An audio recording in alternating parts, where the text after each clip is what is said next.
Every week we do a Q&A with interesting and accomplished members of the adaptive community to find how they persevered, how they innovated, how they built communities, and how they found solutions. Welcome to the Nametags Chat Podcast. Welcome to the Nametags Chat Podcast. Today we have Paul Schulte on, who is a three-time Paralympian, two-time bronze medalist. He hit the shot heard round the wheelchair basketball world. We'll get to that later, and you'll figure out what it is. Two-time world championship gold medalist, two-time wheelchair analyst for wheelchair basketball on NBC. So he and I have worked together there. He was the point guard and the co-captain of the team. Paul, thank you so much for joining us. Thank you, Chris. I'm excited to be on. This is awesome just to join you. I mean, it's, I have to look at this. You're a basketball player. I was a ski racer. It seems like all the ski racers think that they're good basketball players, and generally we really aren't. So I have to say, okay, thank you. Please, I'm coming into this just being open and honest that, I'm going to let you handle the basketball stuff, and certainly let you handle the ball. That's going to be a much better idea. But so when you were a kid, were you an athlete before you had a car accident? Were you an athlete? I mean, you're 10 years old, right? It's hard to define exactly who you were. But were sports a big part of who you were as a kid? Yeah, very much. I think that was one of my mother's probably larger concerns, is that I was overemphasizing sports as a 7, 8, 9-year-old. Just to give you a glimpse, my first loves were baseball and football.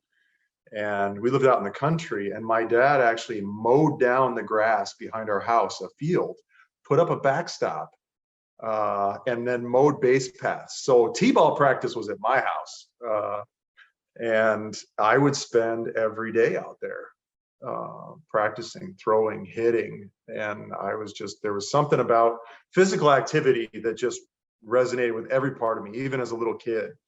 And I was one of the only kids I knew that had kind of a daily regimen and plan for getting better at the sport that I loved. And so much so that my mom actually approached the high school varsity football coach when I was 9 and said, "Hi, my name's Carol. My son's Paul. He will play football for you, not because I want him to, but because I'm telling you, this kid's really determined with it." And so yes, I was very preoccupied with my love of sports at a young age. And 3 brothers and a sister, right? So where do you fall in the whole? I am middle of all of them. We have an oldest angel sister, and then there's 4 of us ruffians that she put up with. So you were battling your way into these games as a little kid. Well, the funny part is that, I mean, of all my siblings, the 2 younger ones were into sports, but I think I'm voted the biggest, just athlete, jock. My brothers were artists, programmers. One works for Microsoft, and then my sister was the musician. So I was really the foremost athlete, and just trying to talk everybody into playing with me. Really, you had the field out back. Was your dad an athlete, or was he just supporting you in whatever you wanted to do? He was an athlete. He still contests that wheelchair basketball is the second greatest sport in the world, second only to hockey. So Dad played hockey growing up, and has always been a big sports fan, and was my t-ball coach. Supported me a lot when supported all of us in anything that we want to do. He didn't try to influence towards anything, but once he could tell we were really locked in on something, he did his best to make sure we had all the opportunities we needed. And then I'd imagine, I mean, for me, one of the thoughts lying in the hospital bed was, this is who I am. This is the identity. I'm an athlete. I run, I jump, I do things. What's it going to be like? Big time. Same thought for you. And I mean, I was 20, you were 10. So I had a little bit more potentially intellectual capability. I mean, who knows, right? Sure. Yeah. You had for sure a wider scope of plan for life. My only dreams had to do with sports, really. And so, all of a sudden it's, if I can't run and I can't if I can't participate in sports, then who am I? And that definitely rocked me early on. What was it like with your friends? Because I would imagine your friends were the guys you played sports with. Oh yeah, yeah, very much.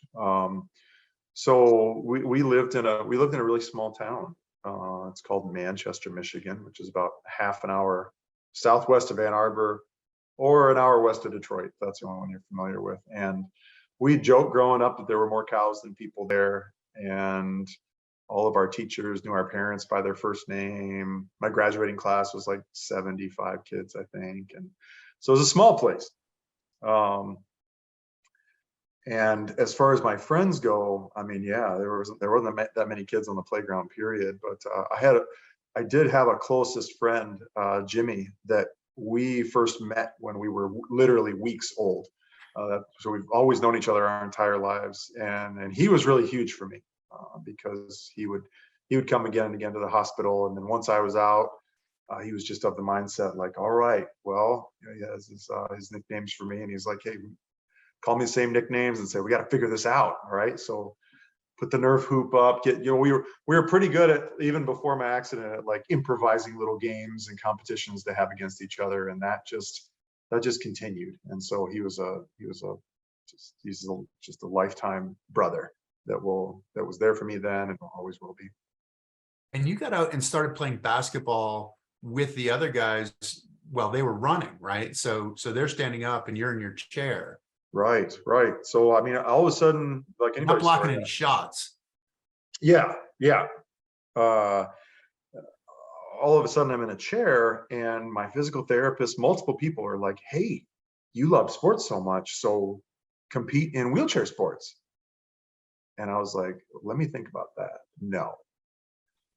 I had the only other person I knew in a wheelchair was a friend at school, close friend, who had a degenerative disease. And I thought about competing against him in sports. He was already using a power chair by the time we were in 5th grade. And when I thought about competing against him, I'm like, that doesn't work. That doesn't sound like it's going to be very fun for him or me.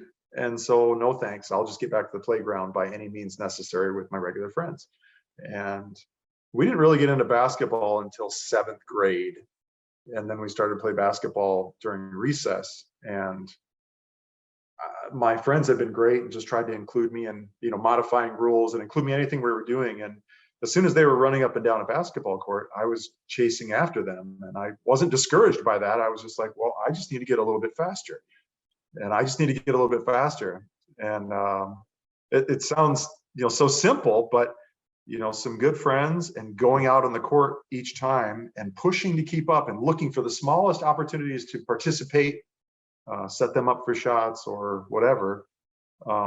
Chasing able bodies, you get faster year over year, and as they get faster. And so, fast forward, by the time I got my first tryout for the USA team, I was fortunate enough to have kind of, over years, kind of developed another gear, if you will. Like, I could go fast, and then once we were already going fast, I had developed another gear of pushing just to try to keep up with my fastest friends. And so that ended up being an important part of my game was my speed. It's an interesting part because I think about that in skiing too, where we're doing what we're trying to do, but at the same time, there's a model out there where somebody can do it better.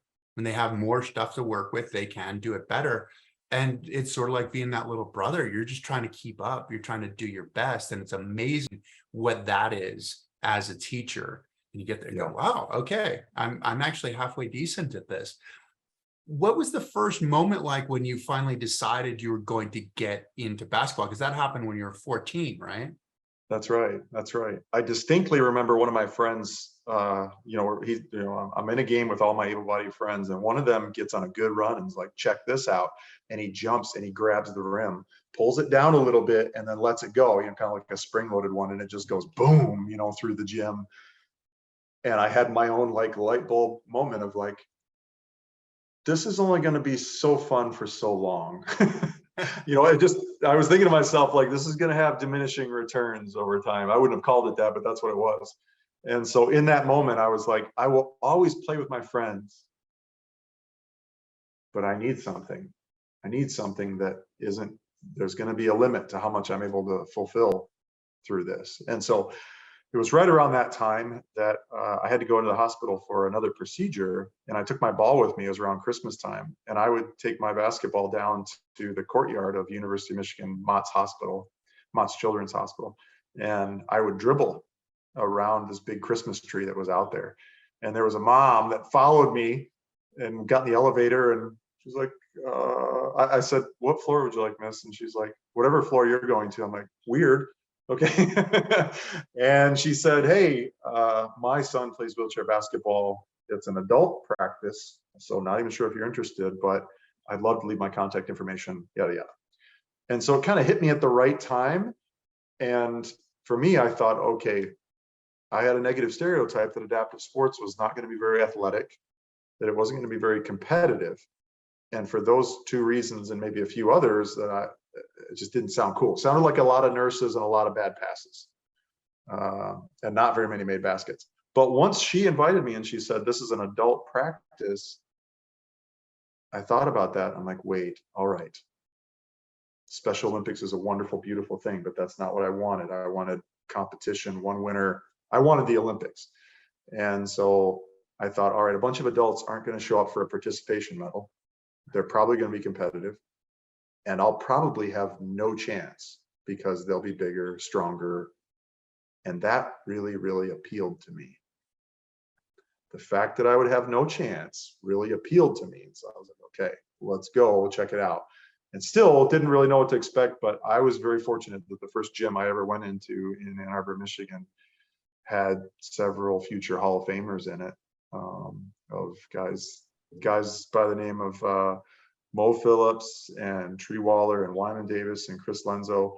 And these guys would tell me stories of Dave Kiley and Curtis Bell and Ed Owen and these legendary wheelchair basketball players.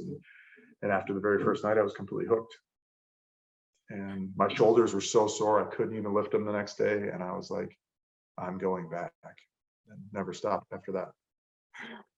So was sport a huge part of your recovery? Was that, because I mean, the hard thing is this, you get this traumatic thing that happens to you when you're 10 years old and you don't really know how to process it. You know, if it's something you can't even comprehend, you know, because this is like you break your arm, you put it in a cast, your arm heals, and you're back to new. This isn't one that you're back to new. You're back to an entirely new life. Was sport kind of the thing that kept you going? It sounds like your family was really strong. What was sort of the foundational part that you looked on and said, yeah, this is what I can believe in? Yeah.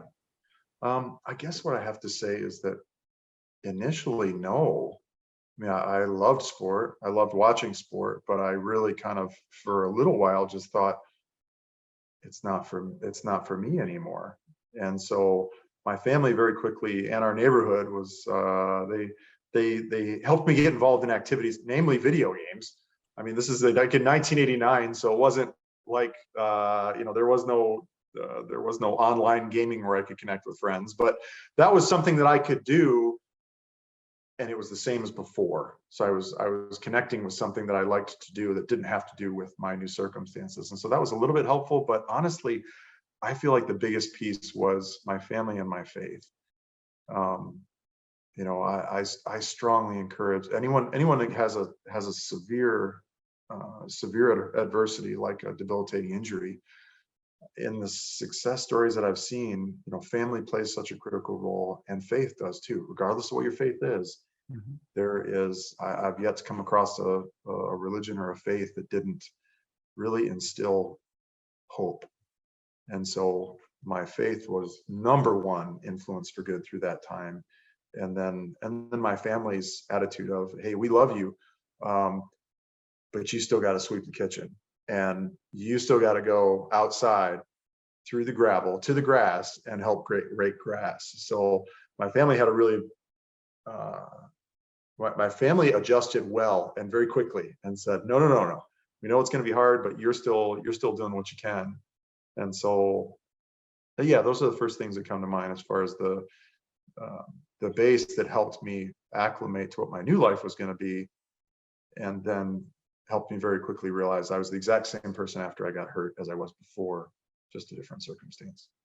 It's interesting because I get asked that, you probably do too, what do you tell to somebody who's recently gone through one of these things? And my message oftentimes is find something to love, find a purpose, and that's going to help you get better. That's the thing that you're going to be willing to do a lot of work, and you grow as an individual as a result of doing that work. Is that where you looked at it and said, it is, because you don't really understand why it happened, but what was that the thing that you looked at and said, okay, this is my purpose, is even if I don't know, Even continue as to a even believe. as a young kid, I knew that I was really passionate about certain things, and certainly sports was one of them. And that I was just drawn to, like, man, if you got a Saturday all to yourself and you can choose to do anything, what do you choose to do as an individual? What gets you excited, whether it's music or cooking or programming or whatever it is? And I feel like through that time, from the time of like 10 years old to 14 years old, I was being given all the right advice. It was just coming across as very rational advice from caring people, but it was like all the advice was in black and white. And until I met someone who was living the kind of life I wanted to live, that was a moment where the black and white advice came into color. And all of a sudden I could see, and it wasn't that first night of wheelchair basketball, interestingly enough. I went to that first night and experienced wheelchair basketball, and I'm like, I'm hooked. I'm showing up again, because I felt the spark. I felt my heart rate race up to something like it had felt like before. And I'm like, okay, it's not the same, but I had had sufficient time to, everybody has to be ready for the right moment for them. Some people it's really quick and they're like, yep, I want to get involved in something. Other people like me, I'm like, I'm not ready to engage with something because I remember what it felt like to run. And I remember what it felt like to do that. So that's going to be different. But kind of here's my point. So I get involved in those practices and they say, you need to go to a collegiate wheelchair basketball summer camp. And the closest, I think maybe the only one at that time, was the University of Illinois. And so I went to a University of Illinois wheelchair basketball camp, and that completely blew me away. My instructor was the late Rob Knight. He was my camp counselor. And Rob, for anybody that doesn't know, I mean, Rob was he was all of 6'6". He's probably 6'6". And I remember him saying, "Hi, welcome to camp. Glad to have you here. Get your trays, get yourself fed, get back here because we got practice in about 25 minutes." And we're all like, I mean, he had a car, he had a girlfriend, he had a major, and he was a collegiate athlete, single amp UT, playing wheelchair basketball, 6'6". And anything he said was law. It was like, okay, all the same advice that my parents have given me that's like good advice, all of a sudden it's coming from somebody that I consider to be cool. And that changed everything. All of a sudden, all the black and white advice before is now all in color. And as when I saw somebody living the kind of life I wanted to live, now there was kind of no holding me back. Now I was like, I'll do whatever it takes to reach something like that in my life. How long were you at that camp? Was that a week-long camp? It was. That was important for me because the understanding was, hey, look, I mean, after you become paralyzed, you got to learn how to take care of yourself. Yeah. At the house, in the bathroom, like all of that. And so my dad was like, you can go, but look, buddy, you're going to have to become even a little bit more independent if you're going to go live on a college campus for a week. And so what a tremendous goal. All of a sudden I was like, well, I'll be darned if I'm going to let that dumb thing, that thing that I need to learn, that independence, I'm not going to let that get in the way of me going to stay on a college campus for a week. And so it was good motivation. And get to play ball with these other guys, because there was kids your own age, I would imagine, right? 14, 15 years old kind of thing, or? Yep. Yeah. And I only played against adults. So the chance to like get out with other kids my age, I'm like, wow, what's this going to be like? And of course, I mean, Rob Knight was great. And then the other true inspirational figures I met at that camp, just by getting involved in a single adaptive sport event, was just the mentors that I ran into. So I met Brad Hedrick. I met his wife Sharon, and I listened to I don't know how many kids we had. We must have had between, I don't know, 15 and 30 campers. And I remember being in Dres, the building, where adaptive sports is housed. And Jean Driscoll spoke to us. Jean Driscoll came in and she spoke to us for 10 minutes and just lit up my world. I felt like I could go take down anything. And so I guess to me, as I look back at that time, I was like, I want to learn skills. I want to learn how to play basketball. But what I didn't even realize I was gleaning was connecting with positive, admirable mentors. And their influence on me was, it's hard to put into words how inspired I was coming off of that. But they encouraged us for goal setting, they encouraged us for education. And if I was motivated before, now you just strapped a rocket pack to me. Now my grades got better, everything got better because now I had purpose. Well, it's interesting because I mean, Illinois is really very much about the student athlete and about the person. And so you're seeing that. I mean, Jean Driscoll, as you were saying, 8-time Boston Marathon winner, right? So this is, Yep. You're like, huh, she seems like she's pretty good at what she does. And she's put in a whole lot of work to win one of the most iconic races over and over and over again. But it really is about that person. And it's not just about the sport. It's what are you going to do next? And what are you going to do in school? And I mean, it sounds like it was a great situation for you. How did that then lead to how did you play basketball in high school? Because you said you were in a small town. Yes. Yeah. You didn't have a full wheelchair basketball team. No. So that team that I got involved with at the time was called the Ann Arbor Thunderbirds. And so had this adult team that I was able to practice with once a week. And then I would go back to chasing my able-bodied friends on the court, like I told you about before. And so they said the closest junior team or high school age team is out of Grand Rapids, coached by Lee Montgomery, the future Hall of Famer. And so basically I would practice with my adults, my newly formed adult friends, and then I would go play on the Grand Rapids Mary Free Bed Junior Pacers wheelchair basketball team. And so for 3 years of high school, from sophomore, junior, and senior year, I played my high school age ball with and against players, my own age in the National Wheelchair Basketball Association junior division. And then my last 2 years, I played on adult teams as well to try to help me get ready for college ball and potential USA tryouts. And with the high school stuff, how does that work? Because I mean, you can be separated by long distances, right? Are you playing tournaments? Is it kind of like a Final Four at the end where? It is. So typically your season is you go to a tournament. I mean, it's not like you play one game a weekend. Not unless well, I mean, it's different. Used to be, but at that time. It was, hey, you may have 4 or 5 opportunities to travel to a tournament where 10 teams will be there. You might get to play, 4 other teams or 5 other teams, get in 5 games, and that's it for the weekend. So you play like 5 games in a weekend, then you go home. And you play anywhere between 3 and 5 of those tournaments to kind of work your way through your season. And then you show up to the National Wheelchair Basketball Tournament, and it has a junior division that's like bracketed with 16 teams, and then it's kind of like double elimination. You work your way all the way to the Final Four and to the championship game. And we were fortunate. My sophomore, junior, and senior year, we had a good team, and we made it to the final in each of those years, and we were fortunate enough to win 2 of them. So it was a fun ride in juniors for sure. You were MVP senior year, right? I was most valuable player in my senior year. MVP of the tournament. When did you know? Was it starting in the sophomore year? Because I mean, that's obviously a big moment. But when did you know that you had potential to go on beyond high school basketball, beyond potentially college basketball? As soon as Jean Driscoll told me I could.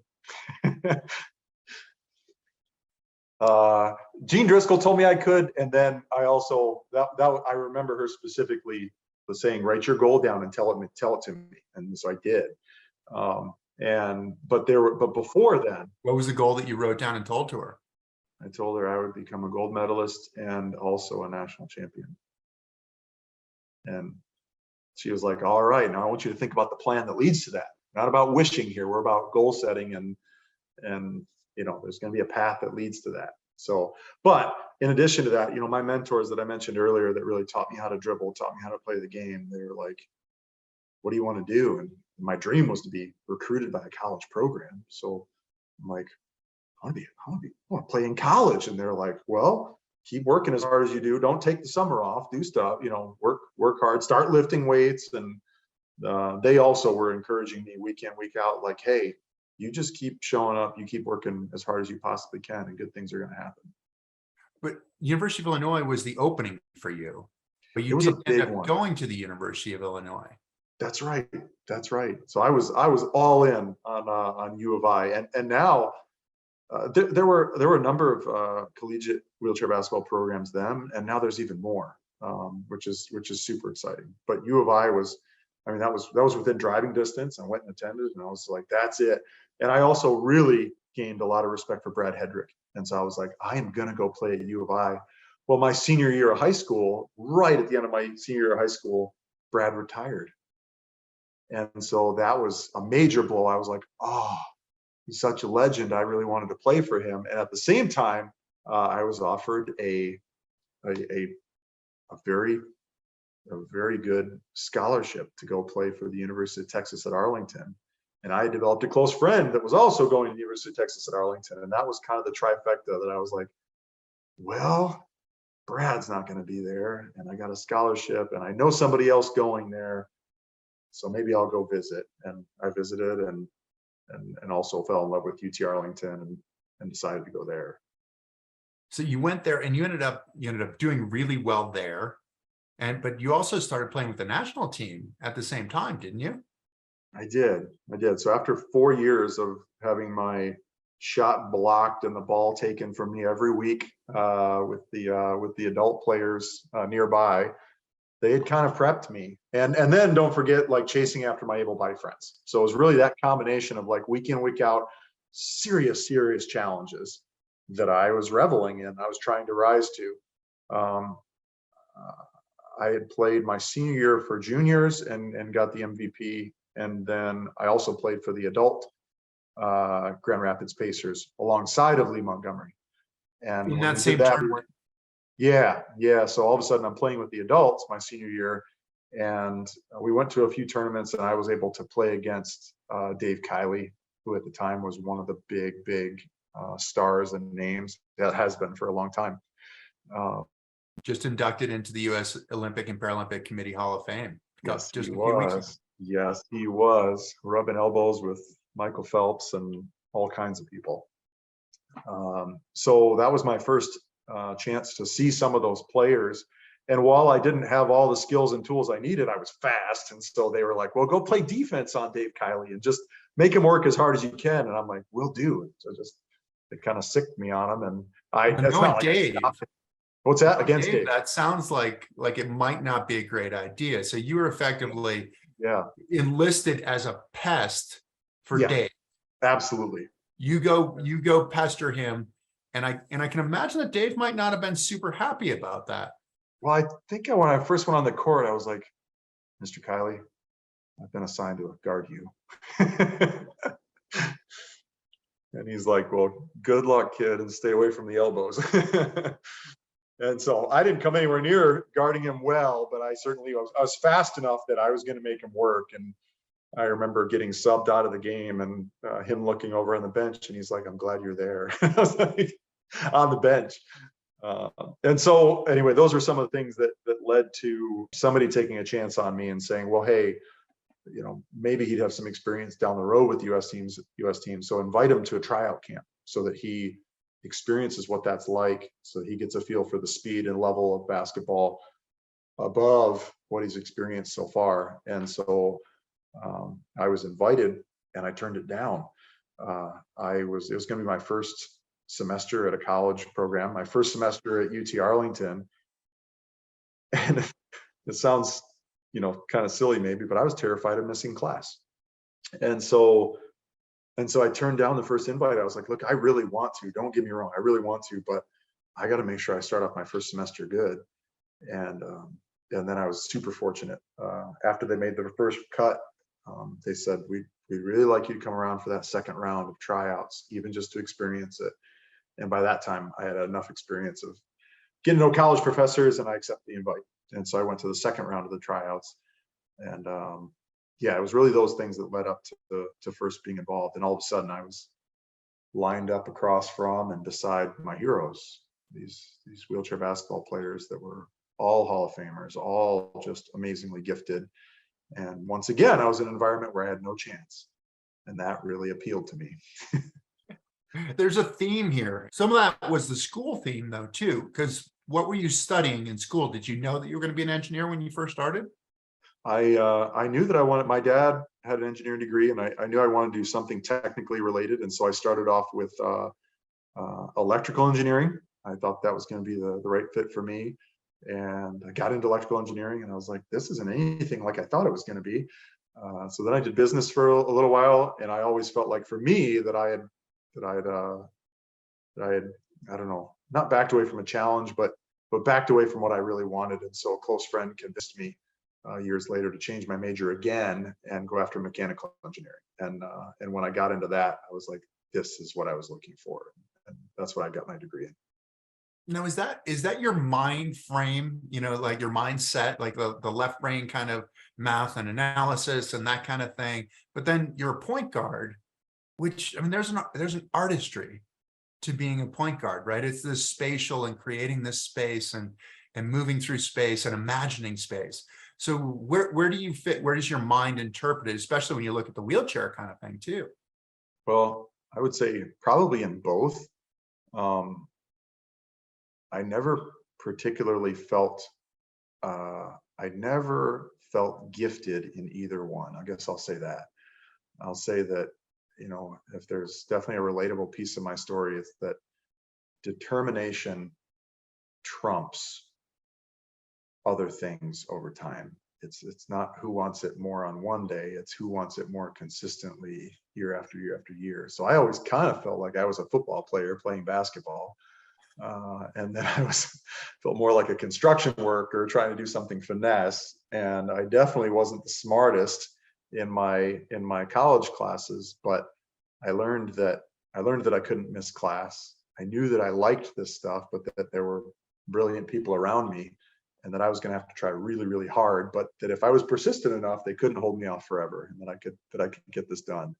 And so I never felt particularly gifted in either of those areas, but persistence plays a big role for any of us in the things that we're passionate about or the dreams that we have.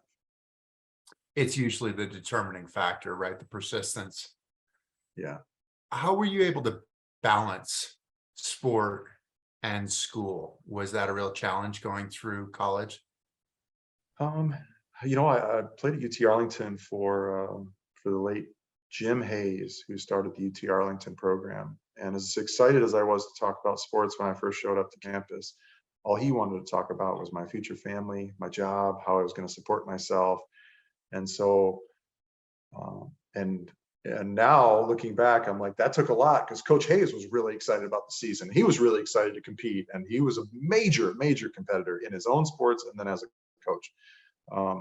And so that kind of started me off on the right foot with that emphasis. I definitely had bumps in the road where it's like, oh, I need to take an incomplete in that class because I didn't get as far as I needed to. I either missed some classes because of USA related stuff, or I hadn't learned the right study habits yet to perform well and take it seriously.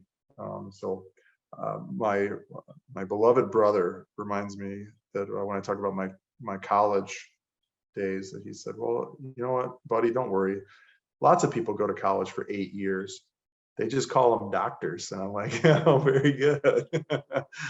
Very nice, very nice. So after changing my majors twice and then taking some incompletes here or there, and then learning how to be a good student and how to be disciplined and how to lock in and get things done and say no to other things so that you can achieve your goals, or key things that I need to learn, and then persistence over time willed out, and I was able to get Priorities and persistence, right? Yeah. So I remember watching you, and they've gone through, like with the chairs, with the basketball chairs, they went from, back in the day, it was one of the first sports you could play, right? So you're getting out there in your hospital chair and your 50-pound E&J hospital chair. And then Right. things progressed and progressed. And then we see them go to like the 6 wheels. But I remember you at one point not using the 6 wheels. You were still using like what almost similar to what I'm in today, like my regular everyday chair. Yes. Why did you do that? I mean, because thinking, and it's funny, like I just had a conversation with Bill Walton. I was telling you about that, who's a legend within the game. And what he loved about the game more than anything was the thinking part of the game. The basketball was a game for thinking, for solving those problems. So why did you go with 4 wheels instead of having like the anti-tip wheels? Well, I remember in 1998, that was kind of my first memory of Dave Kiley having an anti-tipper in the back, and at first, I think my first experience with like anti-tippers, I'd show up to practice and I had anti-tippers on my everyday chair, but they were just everyday anti-tippers, like they were just literally for safety, right? And I remember Mo Phillips taking them off my chair, handing them to my dad and say, I never want to see these on there again. And because I needed a mentality of like, well, learn how to balance my chair. Yes, I'm going to flip over from time to time and be safe with that, but I needed to learn how to really balance and maneuver my chair. And so I think probably maybe I had a negative stereotype, like, I don't need an anti-tipper. And then I was super, super fortunate to get sponsored for my basketball wheelchair from Top End when I was 16. And so I was so grateful for that I was determined to play in anything they gave me.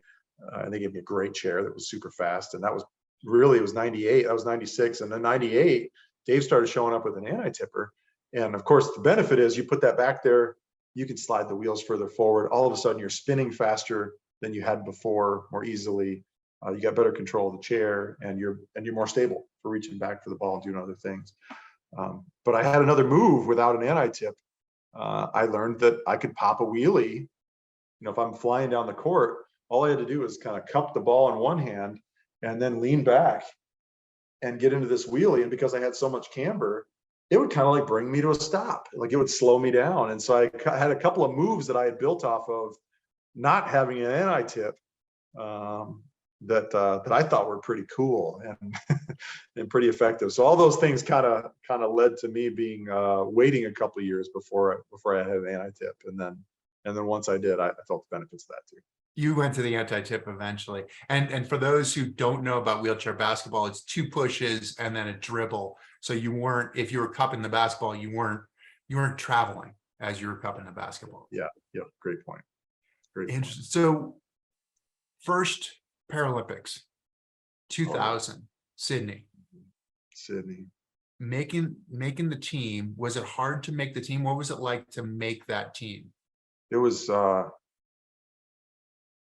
really neat experience to make the team.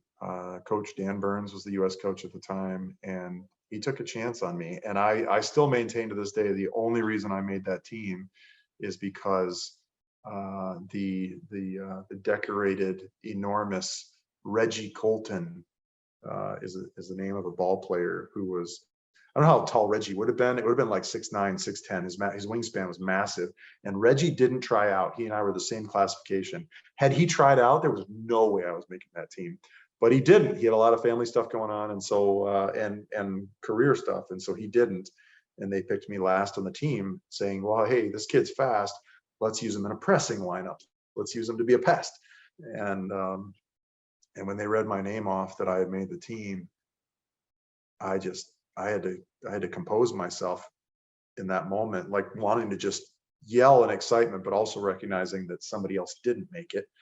And so I just tried to compose myself as much as possible and wait to celebrate until later. But I was beside myself, knowing, oh my gosh, I'm gonna get to compete in this movement called the Paralympics. And Sydney was incredible. I still get chills because you roll down the streets of the village and you see athlete after athlete that you can't talk to because you don't speak the same language, but they're moving along with their wheelchair or their crutches or their adaptive whatever on how they live their life. And you roll around looking at each other and nodding like with some respect, just going, we do speak the same language. We do speak the same language because we've lived a life that's more rare than common. And instead of backing down, we chose to stick our necks out and really try for something and really try hard at something, at the chance to represent our country. And it worked, and we're here. And what would have been the message had you been able to go back and talk to your 10-year-old self, the one who thought, oh, I don't want to do that? If I could go back and whisper one thing to myself, I would say, every dream you ever had can still come true. Keep an open mind. Well, it sounds like your 10-year-old self did pretty well too, found that route and continued to believe in it. But you were there as the pest. You were there as the one who is just, you were the instigator. You were the one who just wanted to make somebody else's life miserable on the other team. That was your job. Go out there, work really hard, make them work really hard, get the best player on the team out of his game. But you were there at the end of the biggest game. You were on the court. What was that like? How were you there at the end of the game? Were you there in a defensive capacity? Well, by that time, so I met the team. When I first made the team, that was kind of the deal, that I was going to be the pest. And then there were so many other big names on the team, like Trooper Johnson and these other incredible, players and scorers. I worked super hard on my game, so I would be ready for little opportunities. And for me, I would make it onto the court. As Dan Burns said, he said, Paul, you're not our most experienced, you're not our best shooter, you're not our best playmaker. And so far that's working for you because nobody knows who you are. They're leaving you open and you're hitting layups, you're hitting shots that are open, and that's making a great difference. Don't worry about doing anything spectacular. Just execute these fundamentals, and it's really paying off. And so by the time we hit the medal rounds in 2000, I was able to play lots of minutes and help being one of the primary ball handlers and starting to be one of the look-to scorers. And so we had lost a heartbreaking semifinal to the Netherlands that year. And so we were into the bronze medal game against GB, against Great Britain. And I was on the floor towards the end of regulation, and something really cool happened. Preparation met opportunity, I guess. There was GB had the ball and had an opportunity to hit a close shot, and rather tragically for the player that attacked and missed it, he was closely contested and he missed the shot, and all of a sudden the game was tied at that point, and the ball came off. One of my teammates, Will Waller, got it and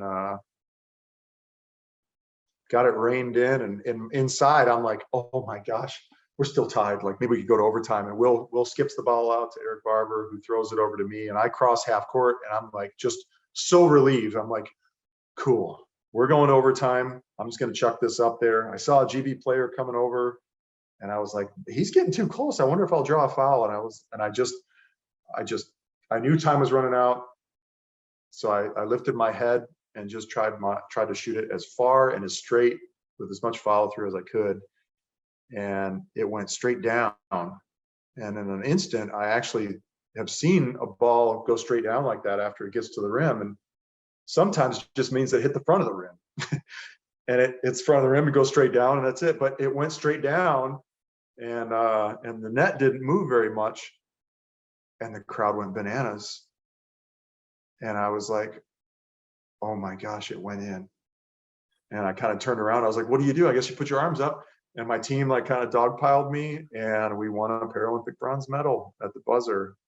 And it was and I was one of the most surprised people there. But you train super hard so that in the moment you can not think and just attack. And sometimes your body can do really incredible things. So we had great rivalries with GB over the years, where we broke their heart, they broke ours. But that was certainly a beautiful capping moment to to my first Paralympic Games experience for sure. Was that, so you look at the time going from sort of when you were 10 years old to this time of 2000 being in the games, was that when, was there any kind of a thought of like, okay, I've arrived, I'm complete, there was, I've recovered? Did anything come from the accident to that moment, or was it like, I'm just moving forward with my sport?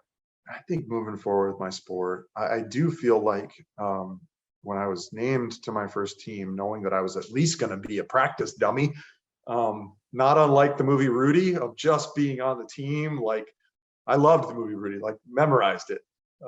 And so for me, making the team for the very first time and being handed something that said USA on it was extremely fulfilling for me. Even had it only been for that, just knowing how hard I worked to get to that point, that was pretty huge. I felt like I am, not that I'm whole or that I've arrived, but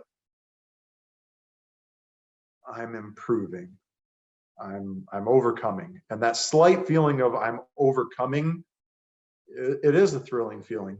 It's an enabling feeling, and you want to feel it more and more in different areas of your life. So yeah, that's a bit about what it felt.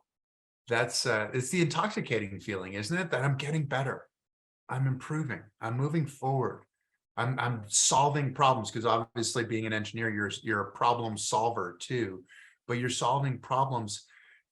Your college coach was talking about, what are you going to do after college? What are you going to do? So you talked about your high school experience in basketball. Did you still go to high school in that small town? Because you ended up marrying your high school sweetheart, right? So how did this work? What kind of game did you have with the girls in back in high school? Zero game. That's what kind of game. Well, let's see here. So I always looked at the relationship that my parents had, my mom and my dad, and I'm like, I always wanted something like they had, because they were just in love. Even when they had 5 rugrats running around, it was just clear how dedicated mom and dad were to each other. And I'm like, man, I always want I want a relationship like that. And so the ironic part with my wife is that we're in this tiny town. We grew up literally 5 miles apart, but didn't speak to each other. She was 1 grade lower than me, like I was 1 year older, and we didn't speak to each other until the last 3 months of my senior year of high school.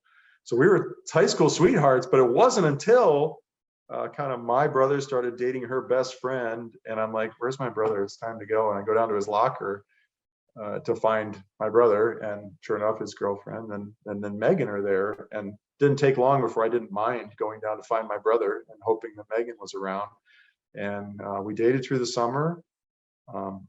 It's worth pointing out too, I don't want to skip over this point, that I was really terrified of the fact that I had to self-cath, and the fact that sometimes, as having paralysis, my body did what it wanted to do, and I hadn't figured it all out yet. And so that was terrifying. And just to use a little example, I mean, when it came to like self-care and like self-cathing, I was determined that whoever my wife was, she wasn't going to learn about this until we were 80, which is like, that's the total plan of a 16-year-old, right? Like, it's just no other option. Yeah. Yeah. I'll only go to the bathroom when she's asleep. And so that was my irrational plan. And I guess I just point out that all of my fears were valid emotions that I was feeling. But at the same time, I look back now, and if I could go whisper to my 16-year-old self, I'd say, every mountain that you perceive is going to be the biggest challenge in your relationship, those are going to be molehills. Those won't even matter compared to the real things that a real relationship deals with and overcomes over time. So I was scared to death. And then when I finally had, something happened on a particular day, and I was like, well, I have no choice. The only explanation of this is to explain to her that this is how I have to take care of myself. And I was so ashamed of it. But her response was like, this is what you're worried about? If you don't do these things, you like get really sick and potentially die, right? Like this is how you stay alive. Why is that anything to be ashamed of? And I was like, all right, I knew I liked you for some reason. So anyway, the relationship part of it, I didn't have much game, but I was goofy and I was an athlete, and I knew she was someone special, and so it was great to start off our relationship then, and we really grew up together. We were married when we were 21 and 20, and she was along with me. She was along with me for everything I did. Where did she go to college? Did she go to college with you too? First, she went to University of Michigan, Michigan State, excuse me. First, she went to Michigan State University, and then after we were engaged, she was down at UT-Arlington with me and graduated from there as well. Okay, cool. Oh, interesting. I mean, it's just, and so obviously your coach planted that seed too, right? So, Yep, for sure. and now you have a son who's an athlete too, right? BMX guy? Yes. Our son Brady, we had in 2010.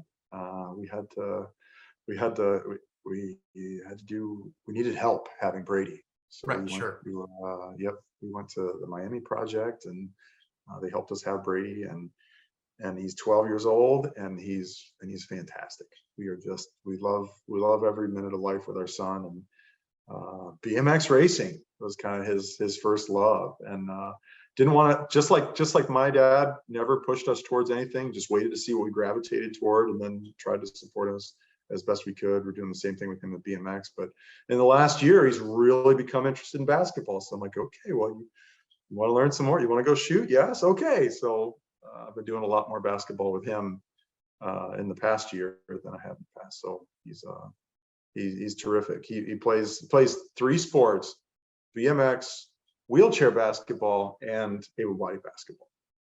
I'd imagine he's probably a pretty good wheelchair basketball player too. He is coming along real quick. He can handle a chair for sure. That's awesome. Afterwards, you and I have worked together at NBC for the Paralympics. So you did Rio and then Tokyo on the analyst side for basketball. What was that like? Like that opportunity when they called you up and said, hey, we'd be interested in you coming in and talking about basketball. You obviously have a lot of knowledge about the sport and a passion for the sport. For sure. But there's a little bit of difference being on television. What did you think when they called you up? Oh boy. I tell you, it was a really, I'll keep it short by saying it was a really hard decision for me to retire from the national team. So I retired from the men's wheelchair basketball team in January of 2016. And at that point, I had been involved with the national team for 18 years. So this had been a huge part of my life. Half of your life, really. I mean, half of your life almost on the national team, really, right? Yep. And so it was a huge decision not to. And then, man, what an opportunity. What a blessing. What an opportunity that 2 weeks after I retire, I get an email from NBC saying, would you be interested in auditioning? And I thought, I mean, when you experience wheelchair sports for a couple decades, you kind of get a feel that this is still a young movement. These are still young sports in the grand scheme of things. And so my first reaction in knowing that NBC was going to do something like this was, for lack of a better word, was reverence. I was like, this is an important opportunity. Like somebody's going to have a chance to tell tens of thousands, hopefully hundreds of thousands of people about adaptive sports. We've had millions of viewers now, right? I mean, yeah. I mean, I only dreamed that it could be that big, and so I'm like, this is really important. And then I also thought, well, I guess I better start getting ready. So I wanted to do it. Figured that I was going to be more nervous than I'd ever been, which was correct. The first time they say we're going live in 3, 2, 1, you're like, oh my gosh. But I had some really good advice from a good friend who gave me great tips and advice on preparing for auditioning and working for NBC, and certainly they're terrific, and their understanding of what it feels like to be a Paralympic athlete and how you want your sport portrayed. And yes, you're inspiring, but please don't focus only on the inspirational part. Like, people will be inspired just because they're inspired. Let's focus on the sport. Let's focus on, what's happening. Let's focus on the Paralympics. It was incredible. I'm so grateful that I had the opportunity to do it for 2016 and then again for Tokyo. It was a neat way to stay involved in a sport that had been so much part of my life, and helping, if I could, transfer some of my excitement and appreciation to the viewers. It's interesting that you talk about that, the idea of it being such a young movement still. I mean, this is really ultimately from 1948. So it's been a long time, but we haven't really been in the public eye for that long and starting to get this kind of viewership. What's your objective when you're there? Because you're talking about, you've got the sport on one side, you've got the inspirational part on the other side, but also the desire to attract fans. Like, how do you attract those fans? How do you make them go, I'm not going to miss this? That's a good question. I guess to attract the fans, I'm a fan. I think that comes across probably clear in this interview. I'm a fan, and so it's easy for me to get excited about success stories and athletes that are just wonderful ambassadors of the United States of America, as well as their sports. But I would say that one of the objectives for me that emerged is, when I got in preparation for Tokyo, I got to go to the Olympic Training Center and interview every men's and women's player. Oh, wow. And when I interviewed the women's team, one of the athletes said, I watched Rio in cancer treatments from my hospital bed as a 14-year-old. And now I'm 19, and now I've been picked on the team last, maybe as the pest to run around and play defense. But I watched them, I listened to their stories, and I said, all of a sudden, they didn't put these words, but me paraphrasing, I would say that they were communicating to me all the black and white good advice they had been given turned to color, and nothing could hold them back from, I know what I want to do. I know where I want to go. I don't care how long it takes. I'm going to get there. And so really doing my best to explain the game, explain the beauty of the game, explain the beauty of the countries that are competing, the athletes that are competing, the legacy of it, and what the players can do. That's become one of my objectives, is to communicate that to the next generation so that they fall in love with it as much as I did. Yeah, you're giving them that gift of hope that you were talking about. Yeah. That love, that passion, and like, yes, this is what I'm going to do because it's good for me and because it matters too. And that's really interesting. So what are you doing now? We've got a couple of minutes, but you're working with Top End as well as an engineer. So what does that mean? What does that mean that you're an engineer at a wheelchair company? Oh, another irony, really. I was in college and people said, you should work on wheelchairs. And in the same way that people said, you should play adaptive sports, I was like, no, I'm not interested in wheelchairs. But sports wheelchairs are a different thing. And adaptive sports is definitely a different thing. And so when Top End originally called me and said, hey, would you be interested in an engineering position here? I said, absolutely. I love working with builders. Working with people that are creative and can build things that didn't exist before, especially when it goes into a product that's so much part of my DNA, from hand cycling to racing wheelchairs to basketball chairs.